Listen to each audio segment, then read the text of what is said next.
নমস্কাৰ বন্ধুসকল। তো বন্ধুসকল, আজি মই আপোনালোকৰ কাৰণে চাকৰিৰে নতুন এটা আপডেট লৈ আহিছোঁ।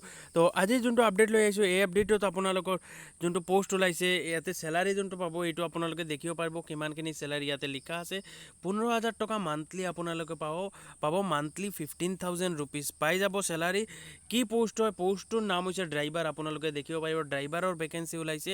শিক্ষাগত আপোনালোকৰ যিমান এডুকেশ্যনেল কোৱালিফিকেশ্যন লাগিব, এডুকেশ্যন আপোনালোকৰ ক্লাছ 8 পাছ, মানে আপোনালোকে 8লৈকে পঢ়া মিনিমাম থাকিব লাগিব। আৰু আপোনালোকে যদি আবেদন কৰিব বিচাৰিছে তেতিয়াহ'লে কেনেকৈ আবেদন কৰিব লাগিব? তো আপোনালোকে আবেদনৰ যোনটো লাষ্ট ডেট আছে এইটো আপোনালোকে দেখিব পাৰিব 15 জুনলৈকে লাষ্ট ডেট আছে। 15 জুন দুপৰীয়া 1টা বজাৰ আগতে আপোনালোকে এপ্লিকেশ্যন পঠাব লাগিব। কেনেকৈ পঠাব লাগিব? তো আপোনালোকে এখন এনভেলাপৰ ভিতৰত আপোনাৰ ডকুমেণ্টখিনি ভিতৰত ৰাখি আপোনালোকে পঠাই দিব লাগিব। ক'ত পঠাব লাগিব আপোনালোকক মই এড্ৰেছটো দেখাই দিছোঁ। এইটো হৈছে এড্ৰেছ, আপোনালোকে দেখিব পাৰিব। এই এড্ৰেছটোত আপোনালোকে পঠাব লাগিব। তো কি লিখিব লাগিব এনভেলাপৰ ওপৰত? এনভেলাপৰ ওপৰত এই বস্তুটো আপোনালোকে কি ক'ব? Application for the post of driver contingency. আৰু ক'ত পঠাব লাগিব এইটো আপোনালোকে দেখিব পাৰিব। এই এড্ৰেছটোত আপোনালোকে পঠাব লাগিব।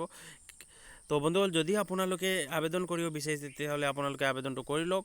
এনেকুৱা চৰকাৰী চাকৰি আৰু ভাল প্ৰাইভেট চাকৰিৰ আপডেট ৰেগুলাৰ পাবৰ কাৰণে চেনেলটো ছাবস্ক্ৰাইব কৰি ৰাখি দিয়ক, ভিডিঅ'টো শ্বেয়াৰ কৰি দিব, ডেছক্ৰিপশ্যন বক্সটো এবাৰ চেক কৰি ল'ব। ধন্যবাদ বন্ধুসকল।